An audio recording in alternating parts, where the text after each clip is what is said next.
Hello दोस्तों। आज बात करेंगे हम कुतुब मीनार की। 1192 का साल था जब दिल्ली की सल्तनत ने एक नए अध्याय की शुरुआत की। ये वो दौर था जब भारत में मुस्लिम शासन की नींव रखी जा रही थी और इस नए युग के प्रतीक के रूप में कुतुबुद्दीन ऐबक ने एक ऐसी मीनार की कल्पना की जो न सिर्फ उनकी जीत का जश्न मनाएगी बल्कि आने वाली सदियों तक उनकी विरासत की गवाही देगी।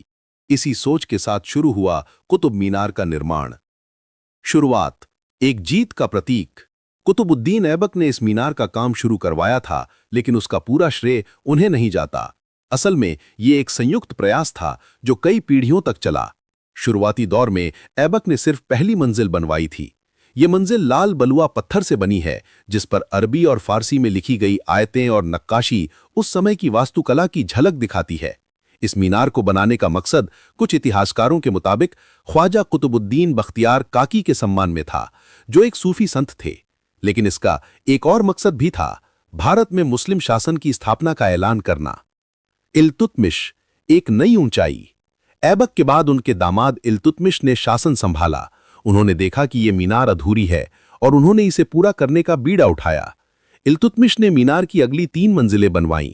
ये मंजिलें भी लाल बलुआ पत्थर की हैं और उन पर भी बारीक नक्काशी और शिलालेख हैं।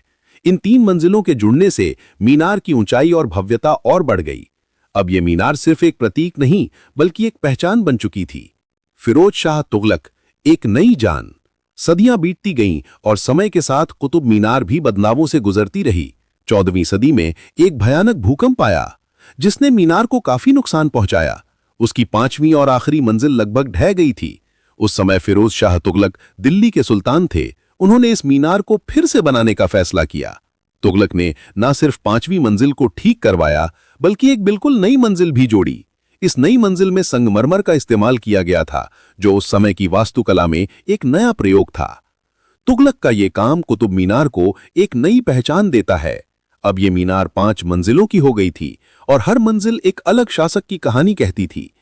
विरासत, एक पहचान जो आज भी जिंदा है। आज कुतुब मीनार सिर्फ एक ऐतिहासिक इमारत नहीं है, यह भारत की समृद्ध सांस्कृतिक विरासत का एक जीता जागता उदाहरण है। यह मीनार कई सदियों के इतिहास, कई शासकों के संघर्ष और अनगिनत बदलावों की गवाह है। इसकी हर ईंट, हर शिलालेख और हर नक्काशी में एक कहानी छिपी है। मीनार के पास एक और दिलचस्प चीज है, लौह स्तंभ। यह स्तंभ 1600 साल से भी ज्यादा पुराना है और आज तक इस पर जंग नहीं लगा है।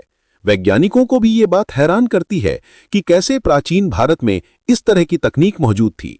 यह स्तंभ उस समय के धातु विज्ञान का एक अद्भुत नमूना है। कुतुब मीनार का परिसर केवल मीनार तक ही सीमित नहीं है। यहां अलाई दरवाजा और कुव्वतुल इस्लाम मस्जिद भी है। कुव्वतुल इस्लाम मस्जिद भारत में बनी सबसे पहली मस्जिदों में से एक है।